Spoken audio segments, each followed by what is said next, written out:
സ്വാമി എണ്ണ കൊടുക്കുന്നുണ്ടെന്ന് ഒരു അറിവുണ്ട്. ഇങ്ങനെയൊക്കെയുള്ള രോഗങ്ങൾക്ക് ശാന്തിയായിട്ട്. കാര്യം സ്വാമി തന്നെ കുളിച്ചിട്ട് എണ്ണയിൽ കുളിച്ചിട്ട് തിളയ്ക്കുന്ന എണ്ണയാണ് പുറത്തൊഴിക്കുന്നത് ഔഷധമായി. അവസാനത്തെ ചടങ്ങാണ് താങ്കളോട് ഞാൻ പറഞ്ഞല്ലോ. അപ്പോ ഉത്സവത്തിന്റെ അവസാന ദിവസം വലിയ വാർഡിൽ വെളിച്ചെണ്ണ, ശുദ്ധമായ വെളിച്ചെണ്ണ തിളപ്പിച്ച് തിരിക്കാൻ പാകത്തിൽ തിളപ്പിച്ചതിന് ശേഷം ആ എണ്ണ കോരി കുളിക്കുന്ന ഒരു സംവിധാനമുണ്ട്. അത് ഈ മൂർത്തിഭാഗത്തിന്റെ പ്രധാനമായ ഒരു ചടങ്ങാണ്. ഈ ക്ഷേത്രോത്സവത്തിന്റെ അവസാനപൂർവമായ ഒരു ചടങ്ങാണ്. അപ്പോൾ അതിൽ മുഖ്യം വരുന്ന, കാരണം വിശ്വാസികൾ എന്ന് പറഞ്ഞേക്കും മതി മതി മതി, ഇനി ആ എണ്ണ ഞങ്ങൾക്ക് വേണം എന്നും പറഞ്ഞ് കാത്തു നിൽക്കുന്ന വിശ്വാസികൾ അവർക്ക് വേണ്ടി ആ അനുഗ്രഹത്തിൽ ഇത് ഒഴിഞ്ഞു കൊടുക്കുകയും ആ എണ്ണ ആ തിളപ്പോടുകൂടി തന്നെ ജനങ്ങൾ ആവേശത്തോടുകൂടി കോരിക്കൊണ്ട് പോവുകയും ചെയ്യുന്ന ഒരു ചടങ്ങാണ് അവസാനമായിട്ട്. അത് രോഗശാന്തി ഉണ്ടാക്കുന്നുണ്ട് എല്ലാ സർവ. അതുകൊണ്ട് യോഗ ഉള്ളതുകൊണ്ടാണല്ലോ വീണ്ടും വീണ്ടും ആളുകൾ അതിൽ വ്യാപകനായി വരുന്നത്. അതെ അതെ അതെ. അപ്പൊ അങ്ങനെ ഒരു അതുപോലെ അഗ്നിയാട്ടം തന്നെയാണ് ശാസ്താവിന്റെ നടയിൽ. ചെറുക്കക്കിണൽ കൊണ്ടാണ് ഇവിടെ ആഴി ഉണ്ടാക്കുന്നത്. അതൊരു പ്രത്യേകതയാണ്. ചെറുക്കക്കിണൽ എന്ന് പറയുമ്പോ അത് ചിരട്ടക്കനൽ ആഴി, ചിരട്ടയാണ് അവിടെ കനലിന് വേണ്ടി ഉപയോഗിക്കുന്നത്. നിൽക്കുന്ന കൊച്ചുകുട്ടികൾ പോലും ആ കടലിൽ കൂടി സാവകാശം നടന്നുപോയി. അങ്ങനെ ഒരു ഭയങ്കരമായ ഒരു സംഭവം, അത്ഭുതം ഉണ്ടാകുന്നു. അത് ഇവിടെ ഒരു പ്രത്യേകതയാണ്. അത് വടക്കൊക്കെയാണ് ഞാൻ കേട്ടിരിക്കുന്നത്. അങ്ങനെ അതിന് പുറമേ എന്ന് പറയുമ്പോൾ അഗ്നികാവടി, സുബ്രഹ്മണ്യ സ്വാമിയുടെ അഗ്നികാവടി ഉണ്ട്. അഗ്നികാവടി എന്ന് പറയുമ്പോൾ ക്യാമറ കൊണ്ട് ഗംഭീരമായ ഒരു ആണി കൂട്ടുകയും അതിൽ ഈ നൃത്തം വയ്ക്കുകയും ചെയ്യും. അതാണ് ഇവിടെ നർമ്മമായി നടക്കുന്ന മറ്റൊരു അത് ഞങ്ങൾ കാവടി പൂജ എന്ന് പറയും. ഞങ്ങളുടെ പാരമ്പര്യത്തിൽ ഒരു കാവടി ഭഗവാനെ മൃഗത സന്നിധിയിൽ ഞങ്ങൾ അർപ്പിക്കുന്ന ഒരു മഹാ വഴിപാടായിട്ടാണ് കാണുന്നത്. അതിനെ ഈ വർഷം തന്നെ കാവടിക്ക് ഏതാണ്ട് 100 പേരോളം കാവടിക്ക് ഭക്തരുണ്ടായി. 100 പേരെന്ന് പറഞ്ഞാൽ 200 പേര് ഈ ആഴിയിൽ ഇറങ്ങി. 100 പേര് ആഴിയിൽ ഇറങ്ങും. അത് കുട്ടികളെന്നോ പ്രായമായവരെന്നോ ഒന്നുമില്ല, എല്ലാരും ഈ ആഴിയിൽ ഇറങ്ങി. അങ്ങനെയൊക്കെ ദൈവികമായിട്ട് വളരെ ശക്തി കാണിക്കുന്ന ഒരു ക്ഷേത്രം. പിന്നെ നല്ല രീതിയിൽ അത് അറിയപ്പെടേണ്ടത് തന്നെയാണ്, അറിയപ്പെടുന്നുണ്ട് താനും.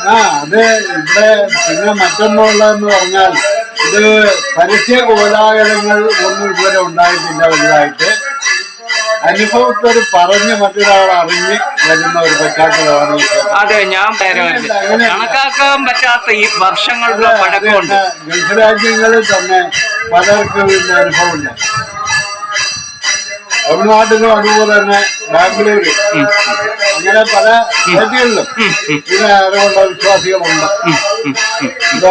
അത് പറയുന്ന ഇതിന്റെ ഉൽപ്പത്തിയും പരിണാമവും സ്വാമിക്ക് പോലും അതിന് തിട്ടമില്ലെന്നാണ് സ്വാമി പറയുന്നത്. അത് കാരണം എന്റെ പൂർവികര്, എന്റെ അച്ഛനപ്പൂപ്പന്മാരുടെ അറിവ് പകർന്നു വന്ന എന്റെ അറിവിൽ എനിക്ക് കിട്ടിയ അറിവ്, ഈ അറിവ് പൂർവികര് പറഞ്ഞ അറിവല്ല, എന്റെ അനുഭവം അതിന് ആദർശമായി നോക്കുമ്പോൾ സത്യമാണ്. അതിനകത്ത് യാതൊരുവിധ ഒന്നും കള്ളത്തറിവോ ഒന്നുമില്ല. അതായത് സ്വാമി ആ എണ്ണയിൽ മൊത്തമായി കുളിക്കുക, തിളച്ച ഇതില് ആ യോഗി വര്യൻ മാത്രം ആ ഒരു യോഗതലം ഉണ്ടെങ്കിലേ അത് സാധിക്കൂ, ആ ഒരു ദിവ്യത്വം ഉണ്ടെങ്കിലേ അത് സാധിക്കും. അതിവിടെ ഉത്സവത്തിൽ വന്നാൽ നേരിട്ട് കാണാവുന്നേ ഉള്ളൂ. ഈ പറയുന്ന വാക്കല്ല, പറയുന്നതിൽ സത്യം. ഈ മാർച്ച് 13-ാം തീയതി അല്ലേ സ്വാമി? രാവിലെ 3. നമ്മുടെ രോഹിണിക്ക്, കുംഭമാസത്തിലെ രോഹിണി ആണ് ഇവിടുത്തെ 1-ാം ഉത്സവം. മഹാവിഷ്ണുവിന്റെ പ്രതിഷ്ഠാവാർഷികം. മകയിരം ആണ് ഭഗവതിയുടെ കൊടിയേറ്റ്, അത് കെട്ടി കൊടിയേറ്റ് കാട് തുടങ്ങുന്നത്. മകയിരം മുതൽ ഉത്തരം വരെയാണ് ഇവിടുത്തെ ഉത്സവം. ഇങ്ങനെ 9 ദിവസം മകയിര മുതൽ ഉത്തരം വരെ. 9 ദിവസമാണ് 9 കുംഭമാസത്തില്. കുംഭമാസം. ഈ 9 ദിവസമാണ് ഇവിടുത്തെ ഉത്സവം നടന്നുകൊണ്ടിരിക്കുന്നത്. ആരംഭിച്ചിട്ട് ഇതുവരെ മുടക്കം വന്നിട്ടില്ല. ഈ വർഷം നടത്തണ്ട എന്ന് വിചാരിച്ചിരുന്നതാണ്. കാരണം എന്ന് പറയുമ്പോൾ ഇതിന്റെ സംഘാടകരാരും കുടുംബക്കാരും ഇതുകൊണ്ട് സഹകരിക്കുന്നില്ല. എല്ലാവർക്കും എത്താൻ പറ്റുന്നില്ല. എത്താൻ പറ്റാത്തല്ല, അവർക്ക് എല്ലാം ആയിക്കഴിഞ്ഞു. പിന്നെ ഇതിന്റെ ആവശ്യമില്ല. അനുഗ്രഹം കിട്ടിക്കഴിഞ്ഞു. അനുഗ്രഹമല്ല, സമ്പത്ത്. അതെ, വളരെ കഷ്ടതയും ദുരിതത്തിൽ കിടന്ന വംശങ്ങൾക്ക് നല്ല സാമ്പത്തികമായ നിലവാരങ്ങൾ ഉണ്ടായി. ക്ഷേത്രം പുരോഗമിച്ചു. പിന്നെ അവർക്ക് ഇങ്ങോട്ട് വരാൻ സമയമില്ല. ഇതവർക്കൊരു ബുദ്ധിമുട്ടാണ്. സുബ്രഹ്മണ്യ സ്വാമിയുടെ ഇപ്പുറത്ത് ഒരു മറപ്പുര പോലെ. അതെ, എന്ന് പറയുമ്പോൾ ഈ മുളപൂരി എന്ന് പറയും. ഈ ഉത്സവത്തിനോടനുബന്ധിച്ച് ചട്ടികളെ നവധാന്യങ്ങൾ ആണ് അതിൽ നിറച്ചിരിക്കുന്നത്. ഈ ഉത്സവത്തിന് അവസാനമാകുമ്പോൾ ആ ചട്ടികൾ ഇത്രത്തോളം ആ നവധാന്യങ്ങൾ വളരും. ഈ 9 ദിവസം കൊണ്ട് ഇത്രയും പൊക്കത്തിന് നവധാന്യങ്ങൾ വളരും. അത് ശരി. ആ നവധാന്യങ്ങൾ 12 ചട്ടിയിലാണ് നിറയ്ക്കുന്നത്. അത് ശരി. ആ 12 ചട്ടിയിൽ നിറയ്ക്കുന്ന നവധാന്യം അവിടെ വെച്ചാണ് പൂജ നടക്കുന്നത്. ഈ 12 ദിവസം കൊണ്ട് അത് ഇവിടെ കൊണ്ട് വെക്കുമ്പോൾ നമുക്ക് അത്ഭുതം. 12 ദിവസം കൊണ്ട് ഇത്രയും വളർന്നു. ഇന്നലെ കൊടിമരത്തിന്റെ ചുവട്ടിൽ ഇട്ട ധാന്യമാണ് എന്ന് നോക്കണം. എന്റെ കിഴച്ച് വില വന്ന് നിൽക്കുകയാണ്. പൂജയ്ക്ക് വെക്കുന്ന കൊടിമരത്തിന്റെ ചുവട്ടിൽ മനസ്സിലായി. നോക്കണം, മനസ്സിലായി. അതാണ് അത്ഭുതം. അതെന്തിനാണ് അങ്ങനെ ധാന്യം വെക്കുന്ന? അതിന്റെ ചിന്താഗതി എന്താ? നവധാന്യങ്ങൾ. അതറിയാം. നവധാന്യങ്ങൾ എന്ന് പറഞ്ഞാൽ ദേവഹിതത്തിന് വേണ്ടിയാണ്. അത് ദേവന്റെ ആഗ്രഹമാണ്. അത് ഇന്ന വിധിപ്രകാരം ഇന്ന കാര്യം ചെയ്യണം. അത് ഇന്ന സാധനങ്ങൾ വേണം. നവധാന്യങ്ങൾ അത്രയും അതിലേക്ക് ആവശ്യമുണ്ട്. അപ്പൊ അത് മുളപ്പിച്ചുകൊണ്ട് ദേവസാന്നിധ്യം അവിടെ ഉൾക്കൊള്ളിക്കാൻ വേണ്ടിയാണത്. അപ്പോ വിശ്വാസ പ്രമാണം എന്ന് പറയുമ്പോൾ ഈ ദേവസമൂഹം ഈ കൊടിമരച്ചോട്ടിൽ വരുമെന്നാണ് സങ്കല്പമാണ് പറയുന്നത്. അപ്പൊ സ്വാമി ഇല്ലാത്ത ഒന്നും പറയുന്നില്ല. ആരെ അട്രാക്ട് ചെയ്യാൻ വേണ്ടിയിട്ടല്ല സ്വാമി ഇത് നടത്തുന്നത്. അപ്പൊ ഇവിടെ കാര്യം ഇത് പറയാൻ കാരണമുണ്ട്. ഈ ക്ഷേത്ര നടയിൽ പല ആളുകളും ഈ റോഡിൽ പോകുമ്പോ അന്ന് മതിലില്ല, മതിലൊന്നും കെട്ടിയിട്ടില്ല. ഫ്രീയായിട്ട് കിടക്കുന്ന പശ്ചാത്തലത്തിൽ ഈ റോഡിൽ നടന്നു പോകുമ്പോൾ ഈ ക്ഷേത്ര നടയിൽ ആള് നിൽക്കുന്ന കണ്ടിട്ടുണ്ട്. അല്പം തോന്നലുമല്ല. പകല് ആ വിളക്കുമരം, അവിടെ ഒരു തടി കൊണ്ടുള്ള ഒരു വിളക്കുമരം ഉണ്ടായിരുന്നു. ആ വിളക്കുമരത്തിന്റെ തൊട്ട് പിറകിൽ ഒരു ആള് തൊഴുതുകൊണ്ട് നിൽക്കുന്നതായിട്ട് പലരും കണ്ടിട്ടുണ്ട്. വെറുതെ പറയാം, കെട്ടിയതല്ല. കണ്ട ആളുകൾ ഞങ്ങളോട് വന്ന് പറഞ്ഞു. അങ്ങനെയാണ് ഞങ്ങളറിയുന്നത്. നമ്മളെ വീട്ടിലിരിക്കുകയല്ലേ.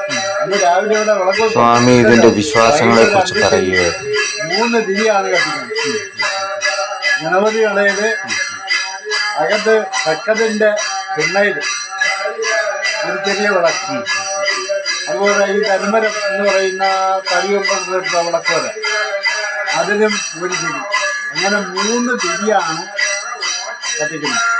അന്ന് പൂജാരി അങ്ങനെയൊന്നും ഇല്ല അല്ലേ? വീട്ടുകാർ വന്ന് ആണ്ടിൽ ഒരിക്കൽ മാത്രമേ അന്ന് നട തുറക്കൂ. അപ്പൊ നിത്യവിളക്കുണ്ട്. അപ്പൊ പൂജാരി തന്നെ വന്ന് തുറക്കുന്നത് അല്ല, അന്ന് പൂജാരി വരും. ഇത് ഇന്ന് വന്നതുപോലെ അന്ന് പൂജാരിമാർ നമ്മൾ കൊണ്ടുവരും. അവര് ഒന്നാണ് നട തുറന്ന് പൂജ നടത്തുന്നത്.